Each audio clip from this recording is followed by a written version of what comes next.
Assalamu alaikum.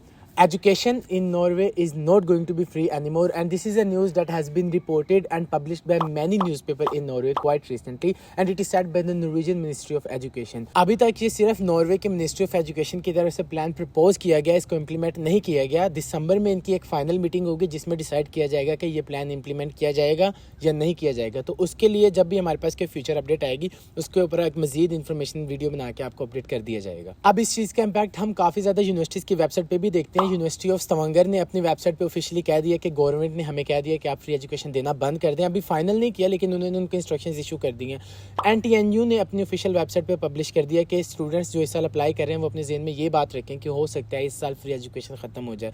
और जैसे मैंने पहले बताया ये चीज़ अभी कन्फर्म नहीं हुई। मिड ऑफ दिसंबर में इनकी एक बजट की फाइनल मीटिंग होगी, उसमें ये चीज़ कन्फर्म होगी कि ये एशियन और जो इंटरनेशनल स्टूडेंट्स हैं उनके लिए फ्री एजुकेशन को कंटिन्यू करते हैं या इसको ख़त्म कर देते हैं। So for this video we are going to talk about why education in Norway was free so far, why the fees structure has been implemented now, और अगर अब फीस स्ट्रक्चर इम्प्लीमेंट हो गया तो कितनी फीसेस होंगी और उसके अलावा अब आपके पास कौन कौन से ऑप्शन होंगे अगर एजुकेशन यहाँ पर फ्री ख़त्म हो जाती है। तो चलिए वीडियो शुरू करते हैं।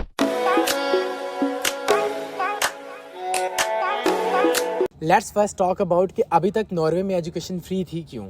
अब क्योंकि नॉर्वे की जितनी भी पब्लिक यूनिवर्सिटीज़ है, यहाँ पर पहली बात तो ज़्यादातर पब्लिक यूनिवर्सिटीज़ हैं और जितनी भी पब्लिक यूनिवर्सिटीज़ होती हैं वो सारी की सारी गवर्नमेंट ओन करती है। और यहाँ पर गवर्नमेंट और नॉर्वेजियन पीपल ये बिलीव करते हैं कि एजुकेशन सबका बेसिक राइट है और सबको ईजी और फ्री एजुकेशन मिलनी चाहिए। ना सिर्फ नॉर्वेजियंस को, ना सिर्फ यूरोपियंस को, बल्कि पूरी दुनिया में जितने भी लोग हैं सबको फ्री एजुकेशन मिलनी चाहिए। तो इसलिए नॉर्वे में अब तक फ्री एजुकेशन थी। और जितनी भी पब्लिक यूनिवर्सिटीज़ हैं वो जैसे कि मैंने पहले बताया गवर्नमेंट की तरफ से होना है और उनका सारा जो भी सिस्टम रन हो रहा है वो नॉर्वेजियंस के टैक्सेस से ही हो रहा है। इसलिए नॉर्वे में टैक्सेस भी बहुत ज़्यादा आए हैं। तो that is one of the reason कि नॉर्वे में अभी तक एजुकेशन फ्री थी और जितने भी इंटरनेशनल स्टूडेंट्स थे वो यहाँ पर इजीली फ्री एजुकेशन के लिए आ सकते थे। So now let's talk about कि नॉर्वे क्यों ये फीस स्ट्रक्चर इंट्रोड्यूस करवा रहा है। अब क्योंकि सबसे पहले अगर हम होल स्कैंडिनेविया की बात करें जिसमें आइसलैंड, नॉर्वे, फिनलैंड, स्वीडन और डेनमार्क आता है, ये सब फ्री एजुकेशन ऑफर करते थे लेकिन सब ने बारी बारी फीस इंट्रोड्यूस करवाना शुरू कर दी स्वाय नॉर्वे और आइसलैंड के। तो सबसे पहले डेनमार्क के अपने यहाँ फीस स्ट्रक्चर इंट्रोड्यूस करवाया था और फ्री एजुकेशन को ख़त्म कर दिया था। उसके बाद स्वीडन ने भी ये काम शुरू कर दिया और फिर फिनलैंड ने भी शुरू कर दिया था। तो सिर्फ दो कंट्रीज रह गए थे जो कि स्कैंडिनेविया में थे और फ्री एजुकेशन ऑफर कर रहे थे, और वो दो कंट्रीज थे आइसलैंड और नॉर्वे। अब नॉर्वे के जो एजुकेशन का मिनिस्टर है उसने रिसेंटली ये एक स्टेटमेंट इशू किया है कि यहाँ पर जितने भी नॉर्वेजियंस हैं जब वो बाहर जाते हैं तो उनको पे करना पड़ता है वहाँ पर एजुकेशन लेने के लिए। तो क्यों नॉर्वेजियंस के टैक्सेस पर इंटरनेशनल स्टूडेंट्स यहाँ पर आके फ्री एजुकेशन हासिल करें। This is one of the reason कि उन्होंने प्रपोज किया कि हम यहाँ पर फ्री एजुकेशन को ख़त्म कर रहे हैं। सेकंड रीज़न इज़ कि बहुत ज़्यादा रिसेंटली इंटरनेशनल स्टूडेंट्स आने लगे थे और नॉर्वेजियंस को फिर एजुकेशन के लिए कहीं बाहर जाना पड़ता था, किसी और कंट्री में एजुकेशन हासिल करने के लिए जाना पड़ता था।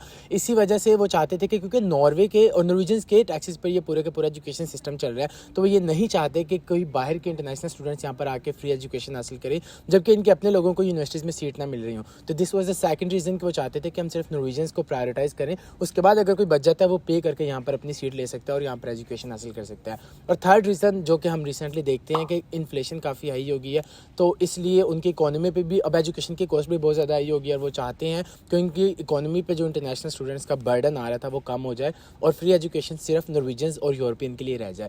दैट्स द रीज़न को यहाँ से फ्री एजुकेशन ख़त्म कर रहे हैं। All right, so now let's talk about कि स्कैंडिनेविया में जैसे मैंने पहले बताया कि बिल्कुल फ्री एजुकेशन होती थी सारे के सारे कंट्रीज़ में स्कैंडिनेविया में, लेकिन रिसेंटली नॉट रिसेंटली बट काफ़ी सालों पहले डेनमार्क, स्वीडन और फिनलैंड ने फ्री एजुकेशन बंद कर दी। तो अब इस पर बात करते हैं कि जब इन्होंने फ्री एजुकेशन बंद की तो इनकी इकोनॉमी पे और इनके ऊपर जो स्टूडेंट्स का जो भी इनकम होती थी और जो स्टूडेंट्स आते थे उनका क्या इम्पैक्ट पड़ा। अब स्कैंडिनेवियन कंट्रीज़ में सबसे पहले डेनमार्क ने फ्री एजुकेशन बंद की थी 2006 में, उसको फॉलो करते हुए फिनलैंड ने भी एजुकेशन अपनी जो फ्री थी उनको बंद कर दिया था।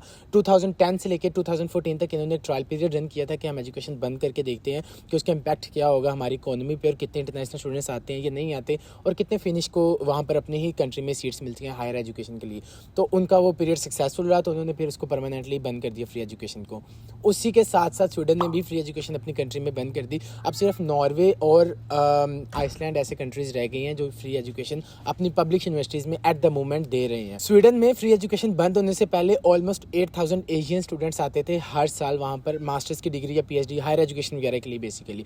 जब उन्होंने फ्री एजुकेशन बंद की तो उसके बाद वो 8000 से नंबर फॉल करके 2000 पे आ गए थे, जिसकी वजह से उनकी इकोनॉमी पे ह्यूज इंपैक्ट पड़ा था। पॉजिटिव नेगेटिव हम उस चीज़ की तरफ नहीं जाएंगे बट उनकी इकोनॉमी पे इम्पैक्ट पड़ा था। बट फिर भी वो इस वजह से खुश थे कि उनके अपने लोगों को वहाँ पर सीट्स ज़्यादा मिल रही थी और उनके जो टैक्सेस के पैसे थे वो उनके ही लोगों पर लग रहे थे और एशियंस या इंटरनेशनल पे नहीं लग रहे थे। अच्छा, पहली बात तो ये क्लियर करते चलें कि अगर ये फीस स्ट्रक्चर इंप्लीमेंट करते हैं तो वो सिर्फ नॉन EU स्टूडेंट्स के लिए होगा, यानी कि जो यूरोप से बाहर कहीं से भी आ रहे हैं, चाहे वो अमेरिका, कनाडा, एशिया की किसी भी कंट्री से आ रहे हैं, ये सिर्फ उनके लिए इंप्लीमेंट होगा। यूरोपियंस अभी भी फ्री एजुकेशन हासिल कर सकते हैं। जो इस साल के इंटेक में अप्लाई करेंगे, अभी 2022 में जब एडमिशन ओपन होंगे, जो स्टूडेंट्स उस इंटेक में अप्लाई करेंगे तो उनको वो फीसिस पे करनी पड़ेगी और मोस्ट लाइकली जो कि अभी ऑलरेडी इनरोल स्टूडेंट है उनको ये पे नहीं करनी पड़ेगी। लेकिन ये चीज़ अभी कंफर्म नहीं है, जैसे मैंने पहले बताया कि अगर कोई फ्यूचर अपडेट आएगी तो इसके ऊपर मजीद वीडियोस में बात कर ली जाए। अब फीस एग्जैक्टली कितनी चार्ज की जाएगी अगर उन्होंने ये सिस्टम इंट्रोड्यूस करवा दिया तो, क्योंकि ये मोस्टली स्कैंडिनेविया एक दूसरे को फॉलो करते हैं और अगर हम देखें डेनमार्क और स्वीडन और फिनलैंड में जो अभी करंट फीस चार्ज की जा रही है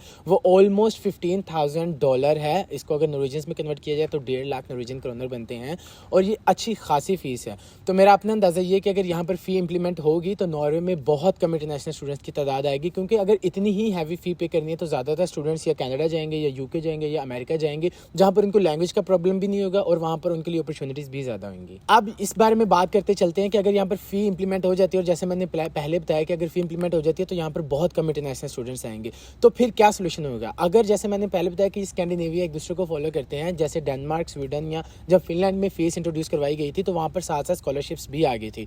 तो हम ये एक्सपेक्ट कर सकते हैं कि अगर यहाँ पर फीस स्ट्रक्चर इंट्रोड्यूस हो गया तो यहाँ पर साथ स्कॉलरशिप्स भी अनाउंस की जाएंगी। लेकिन लेट्स होप कि फीस स्ट्रक्चर ना इंट्रोड्यूस करवाया जाए और जो इंटरनेशनल स्टूडेंट्स हैं वो यहाँ पर आकर अपॉर्चुनिटी ले सकें, ना सिर्फ फ्री एजुकेशन बल्कि यहाँ पर करियर अपॉर्चुनिटीज़ भी अवेल कर सकें। So that's it from this video. ये थी अभी तक की जो टोटल अपडेट न्यूज़पेपर में पब्लिश हुई है या यहाँ के मिनिस्टर ऑफ एजुकेशन ने कही है। अगर मजीद कोई इन्फॉर्मेशन होगी और जैसे मैंने पहले बताया कि मिड ऑफ दिसंबर में इनका फाइनल होगा कि ये चीज़ इंप्लीमेंट हो रही है, फ्री एजुकेशन खत्म हो रही है या नहीं हो रही, तब इसके ऊपर मजीद एक डिटेल में वीडियो बना के आप लोगों को इन्फॉर्म कर दिया जाएगा। और अगर आपको ये वीडियो अच्छी लगी है, इस वीडियो को लाइक करें।